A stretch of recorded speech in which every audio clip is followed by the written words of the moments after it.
Hello बच्चों, I hope आप सब बहुत अच्छे होंगे। और आज हम लोग पढ़ने वाले हैं एक बहुत ही अच्छा चैप्टर जिसका नाम है how the dog found himself a new master.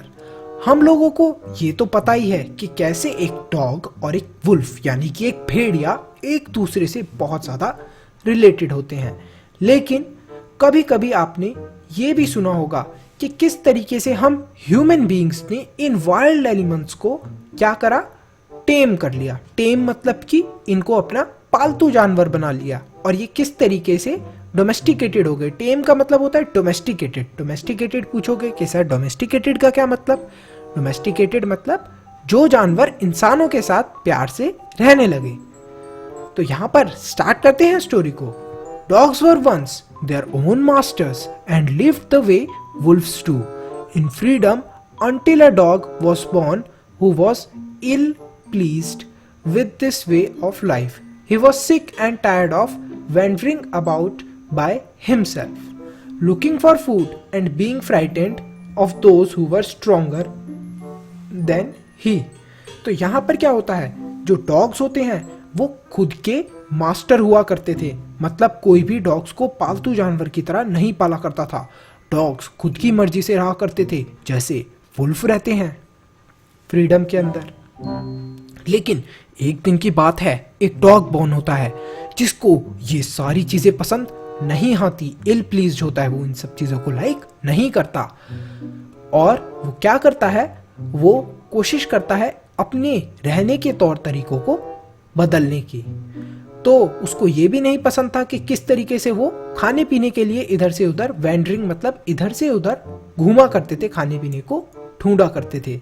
और उसको ये भी नहीं पसंद था कि और बड़े और स्ट्रॉन्ग एनिमल से उसको डरना पड़ता था। तो ये सारी चीजें डॉग को बिल्कुल भी पसंद नहीं आती थी उसको।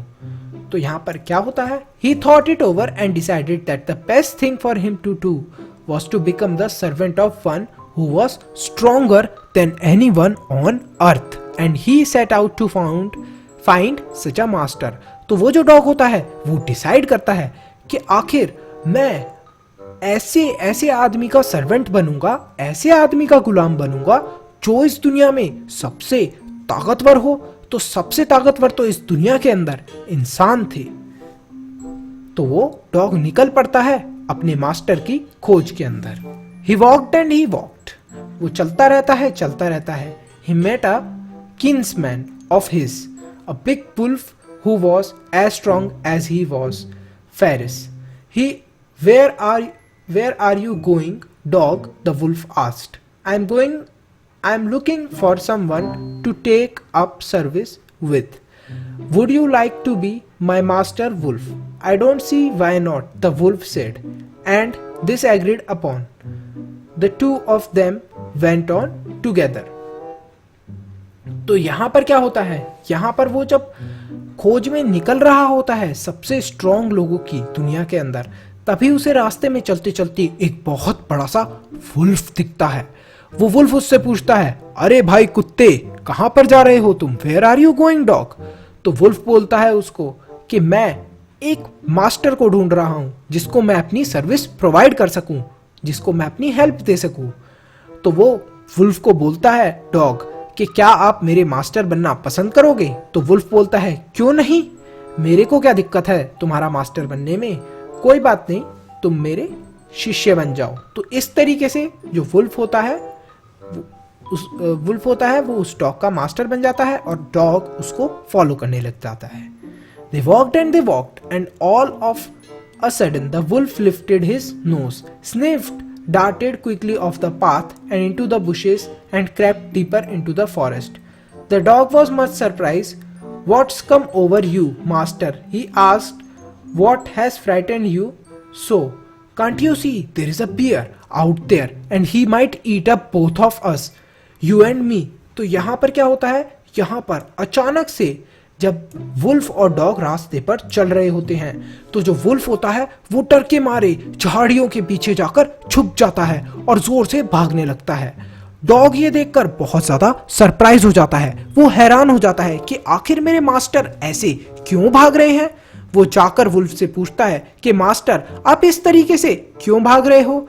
तो उसको वुल्फ बताता है, क्या तुम्हें दिख नहीं रहा कि इतना बड़ा भालू खड़ा है सामने, ये हम दोनों को खा जाएगा, मैं इसलिए डर गया और मैं छुप गया। Seeing that the bear was stronger than the wolf, the dog decided to take up service with him, and he left the wolf and asked the bear to be his master. The bear agreed to this readily and said, "Let's go and find a herd of cows. I'll kill a cow and then we can both eat our fill." तो यहाँ पर क्या होता है, यहाँ पर beer जो होता है वो बहुत ज़्यादा स्ट्रांग होता है, तो इस वजह से जो डॉग होता है वो वुल्फ के पास से हटकर बियर के पास जाता है और उसको बोलता है क्या मैं आपको अपनी सर्विस प्रोवाइड कर सकता हूँ। तो जो वुल्फ होता है, वुल्फ को तो वो छोड़ देता है डॉग, और वो बियर जो होता है वो उसको हाँ बोल देता है कि हाँ ठीक है डॉग को, कि हाँ तुम मेरे को सर्विस दे सकते हो, तुम मेरी हेल्प करा सकते हो, कोई दिक्कत नहीं, तुम मेरे को सर्विस प्रोवाइड कराओ। तो इस तरीके से जो डॉग था अब वो बियर को सर्विस प्रोवाइड करने लग जाता है। तभी बियर उसको बोलता है कि चलो हम ढूंढते हैं बहुत सारा झुंड गायों का, हर्ड ऑफ काउ मतलब झुंड गायों का, और हम उनमें से गायों को मारेंगे और उनको खाकर अपना पेट भर लेंगे। दे वॉकड ऑन। इसी तरीके से जो भालू था और वो डॉगी था वो दोनों आगे की तरफ जाने लगते हैं। They walked on and soon saw a herd of cows, but just as they were about to come up to it, they were stopped by a terrible noise. The cows were mooing loudly and running in panic in all directions. The bear looked out from behind a tree and then he too ran hastily deeper into the forest. तो यहाँ पर क्या होता है, जैसे ही वो थोड़ी दूरी पे चलते हैं उन्हें बहुत सारी गाय दिख जाती हैं। तभी उन लोगों को एक बहुत ही अजीब सी आवाज सुनाई देती है। टेरिबल नॉइज मतलब बहुत ही अजीब आवाज, और जो गाय थी वो मुंह चिल्लाकर भाग रही थी डर के मारे। तो जो बियर था वो चुपचाप पेड़ के पीछे से छुपकर देखता है कि आखिर ऐसी क्या चीज थी। जैसे ही वो उस चीज को देखता है तो बियर भी भागने लगता है फॉरेस्ट की तरफ। अब वो क्या चीज थी हमें पता चलेगा। तो यहाँ पर जो डॉग होता है वो फिर दोबारा देखता है बियर को भागते हुए, तो वो सरप्राइज हो जाता है। और डॉग क्या करता है, डॉग क्वेश्चन पूछता है, now why did I have to come here, said he to the dog, it's the lion who rules the forest in these parts. तो जो डॉग होता है वो यही बोलता है कि हम लोग भागकर वापस जंगल के अंदर क्यों जा रहे हैं। तो उसको बियर रिप्लाई करता है कि ये लायन का पार्ट है और लायन जंगल का राजा है, भागो यहां से। तो यहां पर डॉग उससे क्वेश्चन करता है, the lion who is he, अच्छा लायन, लेकिन लायन कौन होता है। तो यहां पर बियर उसको रिप्लाई करता है, क्या तुम्हें पता नहीं है कि लायन सबसे स्ट्रॉन्गेस्ट जानवर है इस पूरी अर्थ के ऊपर। Well then I will say good bye to you. तो यहां पर जो डॉग होता है वो बोलता है बियर को, चलो ठीक है फिर तो मैं तुम्हें गुड बाय बोलता हूं। I want a master who stronger than anyone on earth. मैं एक ऐसा मास्टर चाहता हूं जो सबसे स्ट्रांग हो अर्थ के ऊपर, हर किसी इंसान हर किसी जानवर से सबसे ज्यादा स्ट्रांग हो। तो वो ये चीज बोलकर बियर को छोड़ के चले जाता है dog. And off the dog went to ask the lion to be his master. तो डॉग फिर दोबारा चले जाता है लायन के पास और उससे पूछता है कि क्या आप मेरे मास्टर बनोगे। जो लायन होता है वो इस चीज को सुनकर एग्री कर देता है। The lion agree to it and the dog stayed with him and served him for a long time. It was a good life and he had nothing to complain of, for there was no stronger beast in the forest than the lion and no one dared touch the dog or offend him in any way. तो यहाँ पर क्या होता है, यहाँ पर वो lion के साथ रहने लग जाता है डॉग, और लायन की हर तरीके से हेल्प करता है। वो लायन का सारा काम भी कर देता है। इस तरीके से बहुत अच्छी उसकी जिंदगी गुजरती है। हर कोई फालतू में डॉग से पंगे नहीं लेता, दूर ही रहता है डॉग से, क्योंकि जो डॉग था वो लायन के साथ रहा करता था और हर कोई लायन से डरा करता था, क्योंकि लायन सबसे स्ट्रॉन्ग था फॉरेस्ट के अंदर। But one day the two of them were walking side by side. But one day the two of them were walking side by side along a path that ran amid bare cliff, where all of a sudden the lion stopped. He gave a great roar and struck the ground angrily with his paw with such force that a hole formed. Then there he began to back away very quietly. What is it, master? Is anything wrong? Asked the dog, surprised. I smell a man coming this way, the lion said. We'd better run for it, or we'll be in trouble. Oh well, then I'll say goodbye to you, lion. I want a master who's stronger than anyone on earth. तो यहाँ पर क्या होता है, यहाँ पर lion और जो हमारा डॉग होता है वो एक दिन घूमने के लिए निकलते हैं और वो एक क्लिफ के ऊपर, मतलब एक पहाड़ी के ऊपर, आप समझ सकते हैं जैसे पत्थर की एक छोटी सी पहाड़ी होती है उसके ऊपर वो चढ़ जाते हैं। तभी जो लायन होता है वो वहां पर रुकता है और जोर से चिल्लाने लगता है और अपने पैरों को जमीन में मारने लगता है। बहुत तेज गुस्से के अंदर वो चिल्लाता है और वो पीछे की तरफ मुड़कर वापस जाने लगता है। तो जो डॉग होता है वो लायन से क्वेश्चन करता है, व्हाट इज इट मास्टर? ऐसी क्या चीज है मास्टर, ऐसी क्या गलत चीज है? तो जो डॉग था वो काफी ज्यादा सरप्राइज हो जाता है ये देख करके लायन वापस जा रहा है। तो जो लायन होता है वो रिप्लाई करता है कि मेरे को एक आदमी की स्मेल आ रही है। I smell a man coming this way. मेरे को एक आदमी की स्मेल आ रही है जो इस रास्ते पर आ रहा है और हम लोगों को फटाफट वापस चलना चाहिए, नहीं तो हम किसी बहुत बड़ी परेशानी के अंदर फंस जाएंगे। ये बात सुनकर जो डॉग होता है वो बहुत ज्यादा सरप्राइज हो जाता है और वो लायन को कह देता है कि चलो ठीक है फिर गुड बाय, मैं सबसे स्ट्रॉन्गेस्ट मास्टर को ढूंढ रहा हूं अर्थ के ऊपर, तो अब मैं तुमसे भी दूर चलता हूं। तभी and off the dog went to join the man. तभी डॉग जाता है आदमी के पास और उसको ज्वाइन कर लेता है। And he stayed with him and served him faithfully. This happened long long ago, but to this day the dog is man's most loyal servant and knows no other master. तो ये जो dog था चले जाता है उस man के पास और उस मैन से बोलता है क्या मैं आपको सर्व कर सकता हूं? तो जो मैन होता है वो एक्सेप्ट कर लेता है और डॉग उसको सर्व करने लग जाता है फेथफुली, मतलब रिस्पेक्टफुली, एक तरीके से उसका पूरा ध्यान रखता है, honestly and respectfully.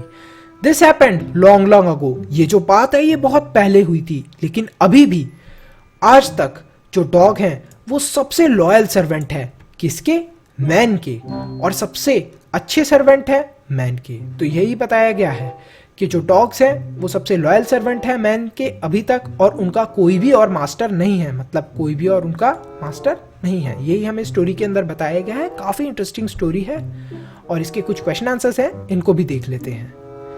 Discuss this questions in pairs before you right the answers.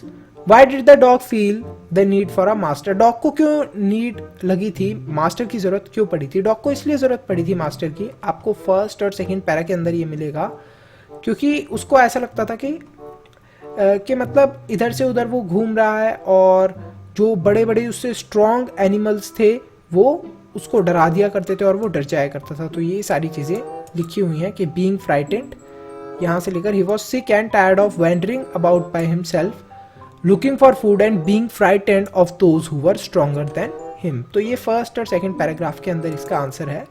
Next question है, who did he first choose as his master and why did he leave the master? First उसने किसको choose करा था? First उसने choose करा था एक wolf को, और उसने वुल्फ को चूज करने के बाद छोड़ इसलिए दिया था, he left him because he was scared off. किससे डर गया था वुल्फ? एक बियर से। Who did he choose next? किसको चूज करा था उसने? एक बियर को चूज करा था। यहां पर हमें फिफ्थ के अंदर दिया गया है बियर वॉज स्ट्रॉन्गर, तो इसलिए उसने बियर को चूज करा था as a master. He choose bear as his next master. Why did he serve the lion for a long time? उसने लायन को इतने टाइम तक सर्व क्यों करा था? आंसर है आपका 8 पैरा के अंदर। तो उसने लायन को इतने टाइम तक सर्व इसलिए करा था क्योंकि जो लायन था उसके जितना कोई स्ट्रॉन्ग नहीं था और बहुत टाइम तक उसकी जिंदगी वहां पर गुजरती रही, क्योंकि जंगल के अंदर सबसे स्ट्रॉन्गेस्ट बीस्ट जो था वो लायन था और इस वजह से कोई भी उसके आसपास नहीं आया करता था, ना ही कोई डॉग को तंग करा करता था, क्योंकि सब लोग लायन से डरा करते थे। Next, who did he finally chose as his master and why? He chose a man. उसने किसको चूज करा था फाइनली मास्टर? एक मैन को। और क्यों चूज करा था? Because man is the strongest person in the world. तो जो मैन है वो सबसे स्ट्रॉन्गेस्ट पर्सन है अर्थ के ऊपर, इस वजह से उसने उसको चूज करा था मैन को। यहाँ पर आपकी समरी दी गई है, you can try it yourself. और भी बहुत सारे क्वेश्चंस है। आई होप आपको अच्छे से समझ में आई हो स्टोरी और क्वेश्चन आंसर्स भी आपको अच्छे से समझ में आए हों। और भी ऐसी स्टोरीज डिस्प्ले हो रही हैं स्क्रीन के ऊपर। सब्सक्राइब करें चैनल को, बिल्कुल फ्री ऑफ कॉस्ट आप सब्सक्राइब कर सकते हैं। लाइक करें वीडियोस को, शेयर करें। Thanks for watching, see you in the next.